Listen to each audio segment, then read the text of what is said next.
Bienvenidos a La Puerta Abierta. En esta temporada que vamos a hablar de cómo los quiebres nos impulsan, las dificultades nos modelan y ese fuerte espíritu nos transforma. Hoy vamos a tener un invitado muy especial a quien le doy la bienvenida, a Patricio Holguín. Bienvenido, Patricio, a tu espacio en este día. Bueno, vamos a hablar un poco de tu vida, de cómo te has transformado, cómo has hecho de la adversidad una fortaleza. Gracias, Vero. Listo aquí para empezar la conversación.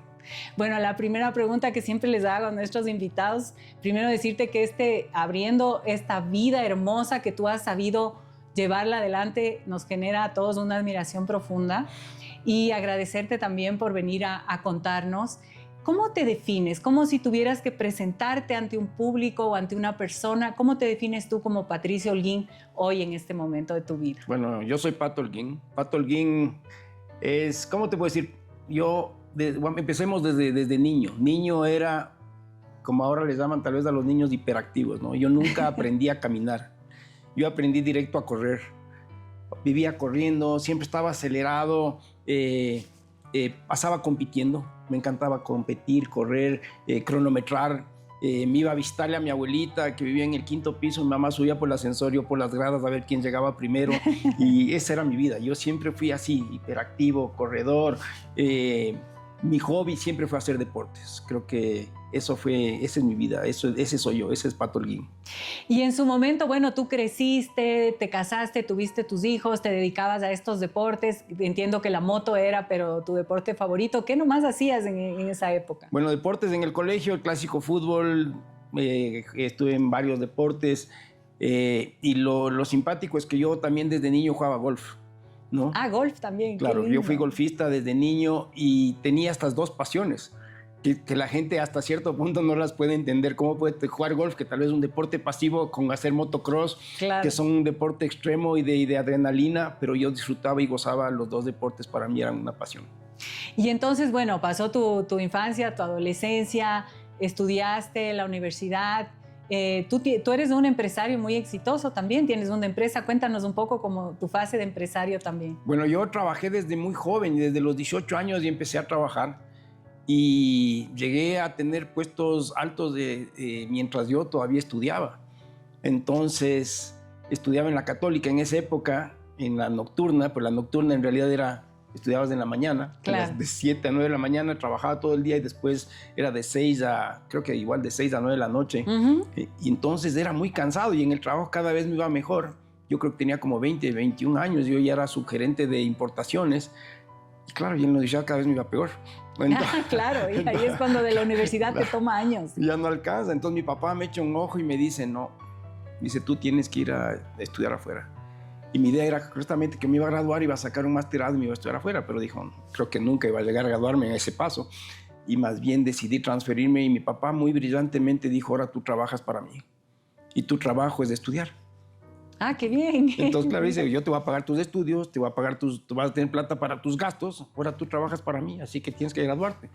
Y yo regresé graduado más o menos a los 23 años y volví a trabajar en el grupo CEPSA, que yo trabajaba en esa época, y a los 23, 24 años yo era ya gerente en esa época, un gerente de una división, eran como 4 compañías que se trabajaban dentro de una sola, y yo era gerente de una de esas.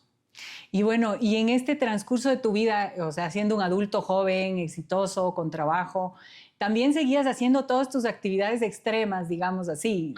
Te seguías manteniendo haciendo deporte y competitivo y etcétera. Sí, siempre. Para mí, que digo, deporte fue mi pasión, era mi hobby. O sea, mi hobby era hacer deporte. Mientras otros coleccionan tal vez estampillas, para mí era hacer deporte y competir. Siempre competí, porque en todos los deportes que estuve, sea el golf, sea las motos, sea natación, siempre fue competencia. Para mí la vida era una competencia. Y el día que tuviste tu accidente, ya tenías, ¿qué edad más o menos? Yo tenía 39 años. 39 años. O sea, estabas en la cima de lo que diríamos según los cánones de la competencia, estabas muy bien. ¿Y cómo fue, no tanto que me cuentes cómo fue el accidente, pero sí cómo fue ese quiebre de salir en la moto que era tan acostumbrado para ti? Porque al final del día tú casi que creciste en una moto, ¿o qué? Sí, no, bueno, no tanto. Yo empecé con las motos de viejo. Ah, sí. Yo empecé justamente cuando ya regresé de la universidad. ¿Ya? Entonces, como ya, porque acuérdate, tal vez en nuestras épocas los papás decían que primero te dan una pistola antes que una moto. Cierto, Entonces yo le decía, papá, dame la pistola, vendo la pistola y me compro la moto. Claro. Nunca me dio la pistola. Entonces me pude meter ya en el deporte de las motos cuando yo tuve ya la capacidad económica de poderme yo comprar la moto. Entonces eso lo hice después de que regresé. Y como tú dices, el día del accidente, para mí las motos era deporte. O sea, yo Claro. lo iba y fue en una pista en cual ese día había llovido, estaba mojada. Estaba yo con mi hijo Ignacio, tenía más o menos unos 6, 7 años, y estábamos con él en la pista, y estaba con también toda la familia, y la pista estaba mojada, había mucho lodo, estaba ahí, y le encuentro a mi hijo clavado en un lodo, en su moto chiquita. Entonces paso yo y le digo que me sostenga mi moto, porque las motos de cross no tienen patas, Claro, que me esté sosteniendo hasta sacarle la moto del lodo. Le saco me dice, papi, está muy feo. Le digo, ¿sabes qué? Tienes razón, vamos. Entonces le digo, ahora, sigue recto. Habían como 3 saltos. Digo, sigue recto, llegas al fondo y subimos de ahí del parqueadero. Mientras él iba en su motito, yo dije, hasta el que llegue hasta el parqueadero, yo me doy una vuelta más. Claro. Curvé, salté un salto más y me caí. Entonces, por eso él llegó al parqueadero y nunca llegué yo. Yo ya me caí. Y cuando yo creo que estos quiebres de la vida, que en tu caso realmente te transformó, no solo físicamente, sino también la vida te transformó. Pero yo hoy veo un Patricio súper fuerte, un hombre, un pato súper fuerte, un pato que además inspira a muchas personas. Probablemente eres mucho más poderoso de lo que eras antes, pensaría yo. Yo lo veo así, es lo que yo veo. ¿Cómo hiciste para transformarte desde la caída hasta lo que eres hoy? Porque esa fuerza profunda que se siente, se ve en ti, no todos lo tenemos, ¿sí? No todos podemos hacerlo.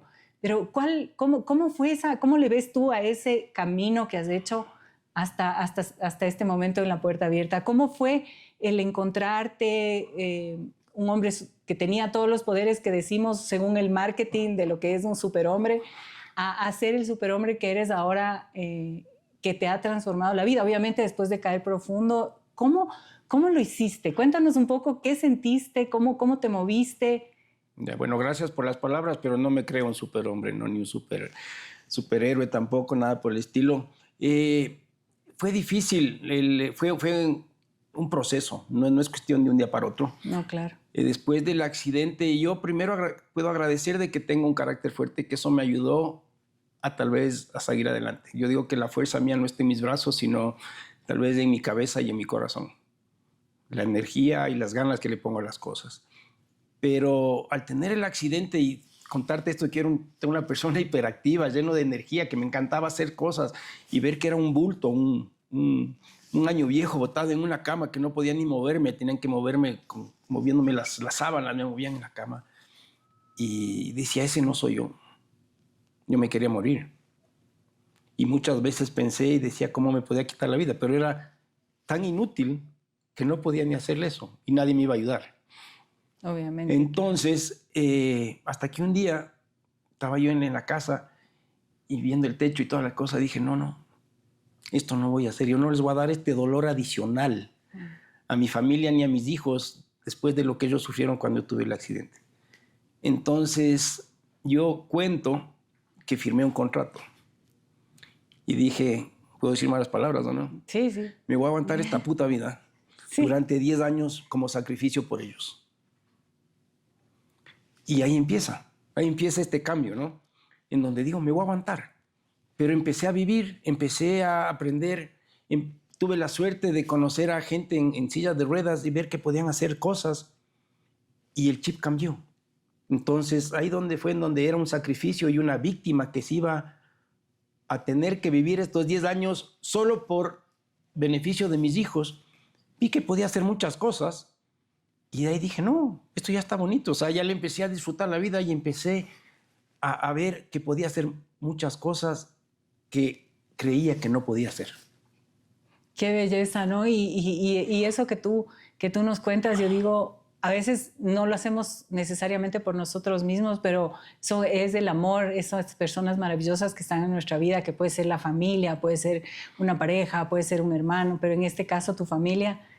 A veces el amor es lo que a uno le mueve, ¿no? Al final el amor es lo que te movió y luego el amor te abrió el futuro. Qué belleza. Realmente, gracias por contarnos de eso. Yo estoy segura que en muchos casos nosotros nos quedamos en la comodidad o en el status quo o en la victimización, aunque no tenemos unos quiebres tan profundos. Y a veces no somos capaces de salir de cosas mucho más suaves, digamos así, menos fuertes en la vida. Y qué lindo esto también que nos cuentas, ¿no? De que al final también yo estuve viendo tu video de Visibilizando, que ya lo vamos a ver más adelante, que lo vamos a conversar, pero ahí también tus padres fueron un factor fundamental, ¿no? Estuviste con ellos viviendo 2 años. Claro. O sea, después de mi accidente, yo fui a vivir con mis padres, con mis papás, ¿no? Entonces, justo cuando te cuento esto de que yo estaba viendo el techo y pensando cosas raras, de que quería quitarme la vida y toda la vaina, ellos fueron los que me recibieron y viví con ellos 2 años. Para esto yo había salido de la casa con mis hijos, vivía solo con mis papás y ya tenía mi departamento para vivir solo y chuta, no es como vivir con papitos, uno está muy cómodo, la sopa de mamita, las atenciones, todo. Eso nos pasa. Claro, todo. Estaba muy cómodo ahí. Claro. Entonces, Sí. Hasta que cuando mi papá, él decidió y dijo que yo me tenía que ir. Me dijo, hasta fin de mes vives aquí. Y yo en esa época consideré que mi papá era una persona que no estaba viendo mi realidad y que no me quería apoyar. Y yo hasta lo dije y digo, aunque no es bueno, pero es lo que yo pensé ese momento, que él era un hijo de puta, que cómo me podía hacer esto. Pero realmente fue algo muy duro para él, que lo hizo buscando mi bien. Así es. Sí. A veces nosotros no nos damos cuenta de lo que hacen a veces las familias, los padres, los amigos, que a veces nos dicen cosas muy duras y que creemos que más bien no nos apoyan o que cómo nos pueden decir cosas así. Pero en realidad a veces necesitamos de ese tipo de gente que vengan y nos pegan ese empujón, porque ya sabemos nadar, pero no nos atrevemos a lanzar al agua, ¿no? Entonces viene alguien, te empuja y dices, viste que sí sabes nadar, ¿no? Y eso es lo que mi papá me hizo. Gracias a que él me empujó, yo pude salir adelante. Pato, ¿en qué momento tú dijiste, me quiero volver a mover, pero a mi manera, en todo, en lo personal, en lo profesional, en lo físico? ¿Cómo fue esa decisión que tomaste? ¿En qué momento y cómo fue? Bueno, no creo que haya sido una decisión así de un momento, ¿no? Yeah. Fue un proceso en el cual, como te contaba, al principio fue como que ya tocó a modo de sacrificio, firmé ese contrato. Tú me vas a decir, bueno, ¿y qué pasó con el contrato? Eso fue hace 18 años que tuve el accidente y este contrato lo firmé por 10 años. Entonces ya si hubiera caducado el contrato ya no estaría yo aquí. Pero renovamos el contrato. Entonces, justamente a los 10 años de esto, dije, chuta, ya se acabó el contrato, tengo que renovarlo. Claro. Entonces dije, voy a renovar. Pero la diferencia fue que cuando yo dije esta renovación, que alguien me preguntaba, ¿y con quién renovaste o con quién firmaste? Es conmigo mismo. Claro. ¿No? Entonces dije, no, ahora voy a vivir 10 años más. Pues la diferencia es que el primer contrato era como un sacrificio y el segundo lo hago porque estoy disfrutando y gozando la vida. ¿Por qué estaba gozando y disfrutando la vida? Porque conocí a esta gente en silla de ruedas, en donde no solo me enseñaron a jugar tenis, sino me enseñaron que podía vivir. Mi mundo era muy pequeño, mi mundo era el trabajo, la casa de mis papás, y en esa época yo nadaba, no salía de esos 3 sitios. Cuando veo que ellos viajaban, tenían enamoradas, iban de farras, podían chupar y hacían todo, yo digo, qué lindo, si ha habido cómo. No, yo no hacía porque no quería, yo decía porque creía que no había cómo. Y empiezo a hacer viendo que ellos lo podían hacer. Y ahí empieza justamente esta nueva etapa de mi vida en la cual empiezo a disfrutar y a gozar todo lo que tenía y todo lo que podía hacer. Porque a veces los seres humanos no aprendemos, como digo yo, por las buenas, ¿no? Sí. A ratos tienen que golpearte o tiene que la vida darte un golpe duro para uno cambiar el chip y empezar a disfrutar y ver las cosas y disfrutar hasta los pequeños detalles, la gente, el espacio, todo lo que uno puede hacer. O sea, yo disfruto ahorita estar contigo aquí. No, y yo también disfruto y de verdad, gracias. Y una cosa que estaba pensando ahorita que conversábamos, o sea, si tú te compararías del Pato antes y después del accidente, ¿Disfrutas más ahora? ¿Le das más valor a otras cosas? ¿Cómo es más intenso esa sensación del agradecimiento de estar vivo y de poder hacer tantas cosas? Correcto, sí. O sea, yo considero que el pato anterior era un muy buen pato. Sí, pero claro. el pato actual es muchísimo mejor. Disfruta de la vida, disfruta el momento, es más generoso en poder hacer este tipo de retos y cosas para poder compartir. Yo digo que mi nuevo trabajo, mi nueva profesión es motivar. Me encanta motivar y poder motivar a la gente es muy fácil porque tú no puedes dar lo que no tienes. ¿Cómo te motivo si no estoy motivado? Entonces, yo vivo motivado y es un efecto rebote, ¿no? Claro. Porque claro. el rato que motivo y veo el efecto que hay, eso me motiva a mí a seguir motivando y a hacer cosas. No sé, esto mismo, hacerse los retos, antes yo hacía deporte, proponerse estos retos imposibles, estas cosas inalcanzables. Tengo que contar más atrás, o sea, yo era un deportista, pero un deportista amateur que disfrutaba el fin de semana de jugar golf o de salir a montar una moto. Normal, digamos, como parte de un hobby o claro, de exacto. una parte de pero yo un nunca, estilo de vida, ¿no? Chévere, o sea, como el Juanito, ¿no? Sí, claro. Entonces, pero no que voy a ser el mejor, ni que voy a... Entonces, cuando empiezo a ver el tenis, yo veo que en el tenis no podía llegar a ser el mejor. ¿Por qué? Porque en el tenis no existe categorías. Ya, la primera vez que yo jugué tenis, a un torneo llegó un tipo que era un amputado. Y mientras yo llego en mi silla, le veo que él llega con su silla cargándole. Ya. Pone la silla, saca su prótesis, le deja ahí paradita su pata y se sienta en la silla y me saca y me mete 6-0, 6-0 en un ratito. Claro. Entonces, yo disfrutaba el tenis, toda la vaina, pero vi que no iba a ser muy competitivo. En eso, pasando el tiempo, encontré el hand cycle y digo, qué chévere, el hand cycle me va a ayudar a mejorar mi tenis. Pero claro, era más parecido a lo que hacía las motos y otras cosas. Dejo el tenis y me paso al hand cycle. En el hand cycle la suerte es que existen 5 categorías, dependiendo el nivel de lesión. Ah, maravilla. Ya, entonces ya tienes una equidad casi en la competencia. Correcto. Entonces, para esto te clasifican se llama clasificación funcional solo en cierto tipo de competencias. Para esto yo me fui a la Copa del Mundo en Italia, en la Copa de Paraciclismo en Italia, y me clasifican con Esteban Ortiz. Y yo soy un H3, existe el H1, H2, H3 y H4 y H5. Yo estoy justo en el 3, que es del intermedio, porque mi lesión es aquí. Yo tengo control total de mis brazos, pero no tengo de mi parte inferior ni mi tronco. Y ahí empiezo a ver que podía ser más competitivo. Claro. Y me pongo este objetivo loco de que quería llegar a las Olimpiadas. A las Olimpiadas de bicicleta. Sí, no, a las Olimpiadas, a los Juegos Olímpicos. Ah, los Juegos Olímpicos. Los Juegos Olímpicos en Tokio. Dije, yo me voy a ir a los Juegos Olímpicos.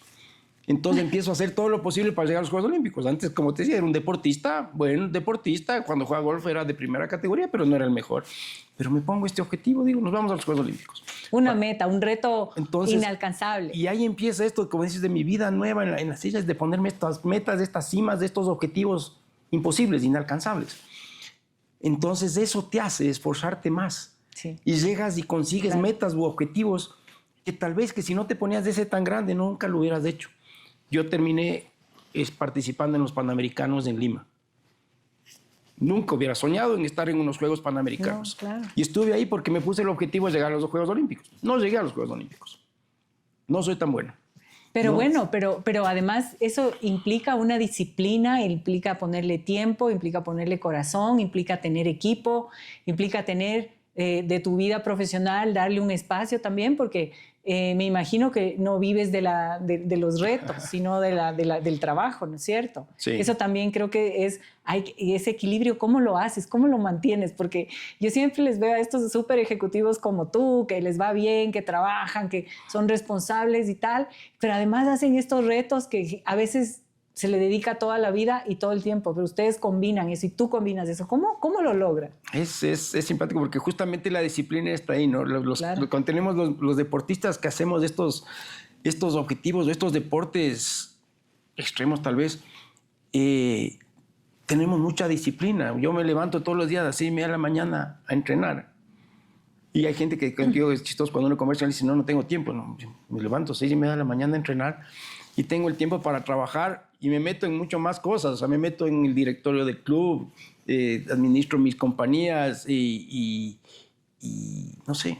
O sea, tienes miles de actividades, porque cuando conversábamos aquí antes, fuera de micrófonos, yo decía que tiene actividades en el club, actividades profesionales, actividades con la familia, con su pareja, con los amigos, y además estos retos que son estas metas extraordinarias, porque al final del día no todo el mundo llega, muy poca gente llega a esas metas extraordinarias. Claro.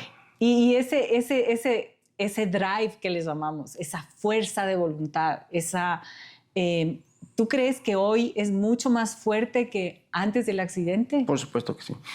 Sí, claro, por supuesto que sí, ¿no? Y te digo, a mí, por lo menos a mí la pandemia me enseñó a trabajar. Antes yo creía que tenía que estar en la oficina, ser el primero en llegar y el último en salir. Así éramos los ochenteros. Y uno se cree que es totalmente indispensable, ¿no? Tiene que estar ahí yo, y el ojo del amo engorda al caballo y toda la vaina. A mí me enseñó la pandemia que uno puede trabajar en línea. Y yo por eso es que ahora me sobra el tiempo. Entonces tengo el tiempo para entrenar toda la vaina, porque puedo trabajar en línea, todas mis reuniones son o por el celular, o es en Zoom o en Teams. Y me sobra el tiempo para poder hacer todas mis actividades, porque yo entreno en las mañanas de la bicicleta, trabajo en línea y en las tardes me voy al gimnasio, porque al gimnasio yo hago todos los días pesas, porque me ayuda para el deporte. Y las pesas yo empecé a ir, aunque yo creía que ir al gimnasio era sinónimo de rehabilitación, porque me ayuda en mi vida diaria. Claro. Si yo al moverme con mis brazos, tengo que poderme subir a la cama, al auto, a la misma silla, todo con mis brazos. Entonces yo no puedo perder o darme el lujo de perder fuerza. Oye, y una cosa lindísima que vi en este documental que leí antes de hacerte la entrevista, que es que mire, es que tú no tienes en tu silla las manijas para que alguien te empuje. Y bueno, cuéntanos de eso, porque a mí me pareció que a veces nosotros, como seres humanos, siempre tenemos una manijita y siempre estamos esperando que alguien nos empuje, muchas veces desde la comodidad, desde el status quo. Entonces, me llamó muchísimo eso la atención, porque creo que es una clave que nos puedes dar a todos, que dejemos de tener esas manijitas, porque es la primera vez que yo oigo, escucho o veo que alguien deja esa seguridad de que alguien le pueda empujar. ¿Cómo fue eso? ¿Cómo? O sea, cuando yo me compré la silla de ruedas, justamente pensé en eso, ¿no? Porque todas las sillas de ruedas tienen las manijas para empujarte. Entonces, en este proceso del accidente, en donde uno al principio es una persona muy dependiente, yo dependía de todo el mundo, que me ayuden a vestir, bañar, llevar, cargar, empujar todo. Cuando paso a este proceso en donde ya trataba de ser independiente, porque ya te voy a contar, yo digo que he pasado por varias etapas. Entonces, la primera es la negación. Claro. Hasta que llegas y dices aceptar, esto es lo que hay. ¿Y qué hago con esto? Ahora hago muchas cosas que creía que no podía hacer. ¿No es cierto? Y más de las que hacías antes. Claro, correcto. La otra justamente es pasar de la queja, ¿no? De esa queja que todo el mundo, ay, qué feo, esto es horrible. Y agradecer de que estoy vivo, porque yo digo que yo tengo tanta suerte que yo celebro 2 veces al año mi cumpleaños, de mi fecha de nacimiento y de mi segunda vida. Qué bello. ¿No? Del agradecimiento. Y la otra justamente de esto, ¿no? Pasar de la dependencia, depender de alguien que te empuje, a que nadie me empuje. Entonces, hasta psicológicamente yo no tengo manijas. Obviamente sí me empujan, porque hay ciertas cuestas o algo que no, pero verdad que me empujan, tienen que buscar de dónde, porque no hay las manijas. Sí. ¿No es cierto? Entonces, es hasta personalmente es como decir, yo no necesito que me empujen. Es como quitarnos de esas ayudas que a veces pensamos que necesitamos, ¿no? Y muchas veces también pensamos, las personas podemos necesitar que la gente nos diga que somos buenos, que sí podemos, o que nos empujen y nos digan, oye, tienes que ir por aquí o tienes que ir por allá o déjame. A veces uno tiene que automotivarse también, o sea, desde el punto de vista personal. Decir, bueno, aquí estoy solo o sola, pero voy a salir adelante. Y como tú has salido adelante con varias motivaciones que te has ido poniendo. ¿Y no crees que estos retos extraordinarios también son una especie de motivación que te pones para tener este sueño que a todos nos... Porque los sueños a todos nos alimentan, ¿no? Este sueño de conseguir A o B cosa, siempre estamos, puede ser personal, puede ser profesional, puede ser deportes, en el arte, en muchas cosas. estos sueños que te pones son como que te automotivan. Claro, por supuesto. O sea, ponerte estos objetivos y esto te motivan a seguir haciendo más cosas. Y como te decías, y este efecto rebote, porque es chistoso, porque toda la gente siempre se me acerca donde me dice, bueno, y Pato, ¿cuál es la próxima, no? O sea, aún acabo una y me dicen, ¿cuál es la próxima? Yo me encanta decir, bueno, ¿cuál es la tuya? Claro. ¿No? O sea, ponte tú también, o sea, también ponte un objetivo, no necesariamente puede ser deportivo, puede ser profesional, social. Yo siempre he soñado en viajar a Nison. Bueno, viaja. ¿Por qué no, no? Esa pregunta, ¿por qué no? O sea, ¿por qué no? ¿Por qué no? Cuando estábamos hablando hace un rato, tú decías que tú también eras PADI y buceabas toda la vaina. No, cuando a mí también me dicen, cuando iba a hacer el reto 2, visibilizando 2, que vamos a hablar de eso, empezamos lo de la cicleada, etcétera, y decíamos, ¿qué más hacemos? Ya en Visibilizando 1 cruzamos de Mataje a Huaquillas, de norte a sur, después del Puyo a Guayaquil, de este a oeste. Entonces, cuando vienen, bueno, ahora haz otro reto, ya no tengo qué más hacer en el Ecuador. Entonces, pero Galápagos. Pues en Galápagos, ¿cuánto puedo montar bicicleta en Galápagos? No hay muchas, no es que está lleno de carreteras. Claro, pues de Santa Cruz, cruzar. Y de vuelta. Sí, de Baltra. No, entonces ahí empieza, ok, montemos algo de bici allá. Y me acuerdo, mi novia Moni dice, ella es más tranquila y pasiva, dice, ¿qué nito te imaginas hacer snorkeling, no? Yo no, snorkeling no voy a hacer. No, o sea, es hermoso, pero no es como el reto, ¿no? Yo snorkeling no voy a hacer, si hago algo, yo quiero ir al fondo. Claro. Entonces, voy a seguir un curso de buceo y sacar la licencia que no sé si alguien, creo que hay alguien que lo tiene, licencias de ya PADI de buceador en silla de ruedas. Entonces, es hacer cosas extremas, salir de la zona de confort, ¿no? Imagínate, qué maravilla fue eso. Si no hubiera salido esta idea, yo nunca hubiera buceado. ¿Y cómo fue esa experiencia? Porque para mí bucear es como estar abrazada de Dios. Yo siento que es otro mundo, es otra dimensión, es otra sensación de presión barométrica. Por eso yo digo del abrazo, ¿no? Es como que estás todo el tiempo abrazado. ¿Cómo fue esa sensación de salir de la tierra al mar y ver estos seres ahí? ¿Cómo cuéntanos un poco eso? Claro, ahí justo viene, ¿no? Que se junta lo del reto de ir al fondo. Yo dije, quiero ir al fondo. Claro, ese fondo para el PADI mío solo es hasta 20 metros, ¿no? Bueno, pero es el fondo. No, entonces todo este fondo, y claro, y sigo, imagínate lo que es para mí, estoy sin silla, para empezar. Cero seguridades. Pues estoy libre, estoy volando. Para mí es volar. Soy libre, volando en el agua. Y viendo y disfrutando todo lo que está pasando al lado, que las tortugas, que los pescados, que las rayas, o sea, todo. No me muevo mucho, ¿no? Porque cuando ustedes patalean se mueven rápido. Claro. Yo con las manos soy casi en mi propio terreno y si hay corrientes en contra me van llevando para atrás. Era chistoso porque ahí el guía me agarraba. Siempre se bucea entre dos. Claro, siempre el guía me agarraba porque de repente las corrientes me empezaban a llevar para atrás, ¿no? Y en lo fuerte que eres, ¿no? Y parezco muñeco porfiado porque de repente soy así, estoy así para los lados, pero soy libre, soy feliz viendo todo lo que está alrededor. O sea, gracias a este reto, yo ya llevo 10 inmersiones porque fue algo que nunca hubiera soñado en hacer. Pero el reto me dio la oportunidad de vivir o hacer una cosa pero increíble, o sea, una maravilla. Yo disfruto. Y ya para mí no fue un reto. Para mí fue realmente un placer estar buceando. Un regalo, es un regalo. Es un gusto. Regalo. Es una maravilla. Y tal vez no hubieras hecho eso si es que no te hubieras puesto el reto y hubieran planificado. Y la misma cosa con el kayak, ¿no? Porque eso también creo que fue un reto porque por tu movilidad era un poco más difícil. El kayak necesitas una cierta capacidad en la espalda, etcétera. Esto estuve viendo. ¿Y eso cómo fue? El kayak ¿No tenías miedo de darte la vuelta? No me da miedo a mí. No tienes miedo de nada. Pero el kayak para mí era lo más difícil. Todo el mundo dice, vamos el fin de semana, yo que sé, a hacer kayak y hacen quien quiera, hasta los niños se trepan, ¿no? Yo no tengo control de mi tronco. O sea, si tú me quitas del espaldar de mi silla, yo me voy de cabeza. Yo no controlo mi tronco. Entonces, en el kayak es puro tronco. Claro. Y alguna vez que así de hobby, que hagamos kayak, yo la primera remada me fui de cara al agua porque me hizo resistencia el agua y me caí. Me fui al agua. Entonces, yo dije, bueno, hagámoslo.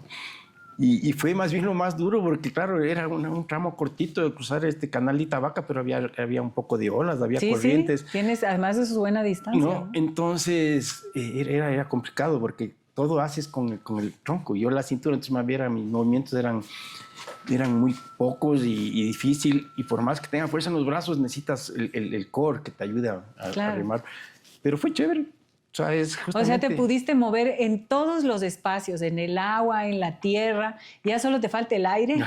Tal vez algún día. No sé, que algo habrá que hacer. Pato, bueno, y estamos conversando de estas cosas, pero a mí me queda sonando del fondo a la cima. Esto del fondo a la cima que tú me decías en off, que es la historia de tu vida en este momento.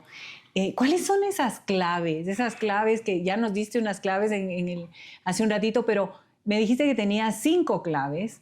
Así que, bueno, me encantaría que nos cuentes esas claves porque la sabiduría que tú tienes es súper importante para quienes nos miran y nos escuchan aquí en La Puerta Abierta. Bueno, te puedo contar y es como una anécdota, ¿no? Esta historia yo le llamo, que no es invento mío, es de muñeco a comando. De muñeco a comando es una versión de un amigo en silla de ruedas que aprendí mucho. Edmundo Merizalde, una persona que era ex-FAE y él en un avión tipo Top Gun tuvo que eyectarse. Ya, y está en silla de ruedas. Entonces, él, al ser un militar, él dice que hay que pasar de muñeco a comando. ¿Cuál es el muñeco? El muñeco es el que al principio es el inútil, el que le cargan, el que le llevan, etc. Y pasar a ser un comando. ¿Cuál es el comando? El que pasó justamente de pasar de ser dependiente a ser independiente, de pasar de la queja al agradecimiento, ¿no es cierto? Pasar de la negación, que es lo primero, a la aceptación. Y lo último, que es lo más importante para mí, es que fue pasar de estar desmotivado, de estar deprimido, a estar motivado. Y no solo estar motivado, sino convertirse en motivador. Y les invito a todos a convertirnos en motivadores. ¿Y cómo es esto? Con el ejemplo. Con el ejemplo que uno da motiva a mucha gente que está alrededor, ¿no es cierto? Y ese es el verdadero comando. Claro, el comando es el que consigue ganar todas las guerras y hacer todas las misiones, ¿no es cierto? Claro. Es el que además enfrenta los peligros, es el súper entrenado además. El comando normalmente es el de las fuerzas especiales, ¿no es cierto? Correcto. Entonces, en este caso, todos podemos ser los comandos, ¿no? Pero es cuestión de ponerle ganas, ñeque, disciplina, esfuerzo y ganas. Y plan. Exacto. Y plan, como tú dices, yo me planifico, o sea, yo decidí que me voy a las Olimpiadas, decidí que voy a hacer. Y en este último documental, en este que estamos ahora, que lo lanzaste hace unos meses, en Visibilizando, se ve toda la preparación, los aprendizajes. Estos aprendizajes, ¿cómo te transforman, Pato? ¿Cómo o sea, el haber aprendido a hacer buzo de scuba es una bendición, una maravilla. Yo creo que es uno de los regalos más grandes que uno se puede dar. Sí. Y luego, además, aprender a hacer kayak y además te subiste en una bicicleta que era de montaña y tú no habías sabido, no habías siempre hecho ruta y te pusiste, que era mucho más pesada. ¿Cómo lograste, cómo te programas mentalmente y desde la voluntad para hacer esos cambios? Bueno, estos retos... Y también con quién, ¿no? Porque también tenías un equipo que te apoyaba y también lindo en se ve que tus hijos te acompañaron en esta aventura, en este nuevo reto. Correcto, en estos retos toca aprender, ¿no? Y disfrutar de lo que estás aprendiendo. Yo me río cada vez que lo oigo al entrenador de kayak, Sí, sí se le ve, no, como nos dice, es chistosísimo, pero tocó aprender, ¿no? Y salir de la zona de confort. O sea, como tú dices, para mí bucear fue una pasión, el kayak era muy difícil, el ciclismo es mi deporte, pero yo hago ciclismo de ruta, el ciclismo de montaña, fui en un handcycle prestado por el Suco Carrasco, un handcycle pesadísimo, subía muy lento, yo soy malo para el frío, ir a hacer el frío, o sea, en estos retos hay que hacer las cosas que a uno no le gusta. Eso a uno le hace crecer como persona, uno aprende muchísimo. Tocó aprender a bucear, tocó aprender a esto de la bicicleta de montaña, pero todo este tipo de cosas, como tú bien dices, yo no lo puedo hacer solo. Siempre es del trabajo en equipo. Si es que yo hubiera querido hacer esto solo, creo que todavía estaría visibilizando uno en Mataje, uno hubiera hecho ni siquiera, sí. Ni me hubiera bajado del auto todavía, ¿no? Voy con todo un equipo que me acompaña, al fisioterapistas, están la gente que firma el documental, está mi novia Moni, están los amigos, en estos que nosotros les llamamos, es chistoso porque les cambiamos de nombre. Si tú le ves a Richard Carapaz, él tiene los gregarios. Los gregarios son las personas que le ayudan a que él llegue o él gane. Pero él no gana solo, es un equipo que está acompañándole. Yo a los amigos les llamo gregorios, porque no somos profesionales, entonces son unos gregorios que me acompañan y me ayudan a llegar a la cima, ¿no? Llegar a completar el objetivo. Entonces, todo esto es gracias a ellos. Como tú bien dices, mis hijos, primera vez que me acompañan, y la subida del Chimborazo era súper dura. Yo subía tan lento que ellos subían caminando al lado mío, posiblemente igual o más rápido que yo. Pero es eso, es disfrutar de la compañía, esa energía que le contagian a uno. Es una belleza, es una maravilla poder compartir todos estos retos con la familia, con los amigos y con todo el equipo que gracias a ellos puedo lograrlo.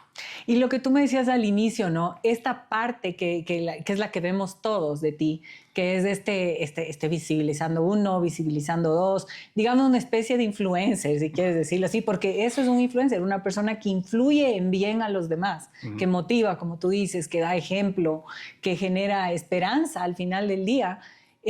Porque eso es lo que es. O sea, cuando uno ve a una persona como tú o como muchos que superan estos, le da a uno esperanza y dice, bueno, por aquí es el camino, este hizo esta cosa, este hizo esta otra.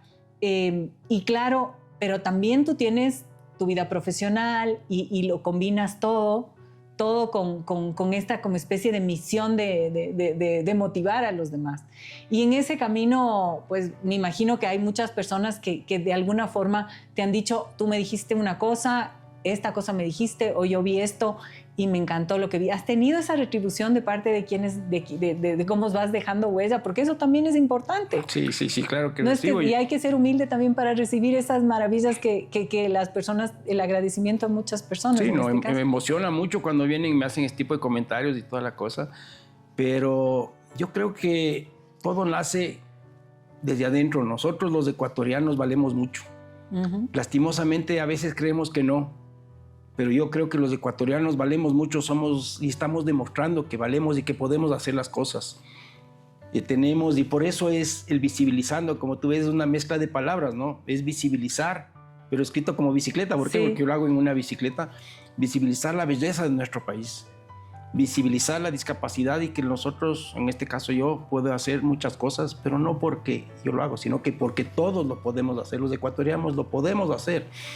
Y visibilizar la belleza del país que tenemos, ¿no? O sea, las imágenes de costa, sierra, oriente, Galápagos, somos bendecidos. Y yo siempre repito que yo me considero el tipo pero más favorecido del mundo. Primero porque tuve una segunda oportunidad y vean qué favorecido seré, que tengo la suerte de poder hacer todo este tipo de cosas, ¿no? Disfrutar del mar, disfrutar de las islas, disfrutar de llegar, esa belleza del Chimborazo. Como digo, nos fuimos desde las Islas Encantadas hasta llegar al majestuoso Chimborazo, ¿no? Y que se abrió en el último día. Estuvo nublado 3 días y en el cuarto se abrió el rato que yo me bajé del auto dije, me jodí. Porque no podía ni abrir la puerta, había tal viento, era un helado, 2 grados, yo estaba con chompas, etcétera, y me moría del frío. Después se abrió y se dejó ver el Chimborazo, medio quisquilloso. Estuvo una belleza. Tenemos un país muy lindo. Para quienes nos ven y nos escuchan, una invitación a que vean Visibilizando 1 y Visibilizando 2 en YouTube. Y bueno, Pato, déjanos tu mensaje final, ya que se nos acabó el tiempo. Gracias por aquí, por venir a La Puerta Abierta, por abrirnos tu historia, por abrirnos tu corazón y sobre todo motivarnos y dejarnos este mensaje maravilloso de que todo se puede desde el fondo a la cima. Bueno, muchas gracias. Bueno, como decíamos, todo se puede, ¿no? Y es cuestión de ponernos de este objetivo, esta cima, para poder tratar de alcanzarla. Pero lo que sí les puedo decir es, motivemos a los amigos, motivemos a la familia con el ejemplo, y lo que no se puede quedar nadie se nos va a quedar en el fondo. Es nuestra obligación y nuestro compromiso de todos y cada uno de nosotros, que si sabemos que si alguien está allá abajo, lo vamos a ayudar a salir y le vamos a ayudar a subir hasta la cima. Gracias, Pato. Realmente ha sido una maravilla el que nos hayas abierto la puerta de tu historia, de tu corazón, de esa valentía, aunque tú digas que no tienes miedo, pero yo sí creo que eres una persona muy valiente. Y gracias a todos quienes nos miran y nos escuchan a través de La Puerta Abierta en esta temporada que vamos a hablar sobre estas historias de personas que han superado todos los retos y que nos enseñan y nos inspiran desde lo más profundo de su vida.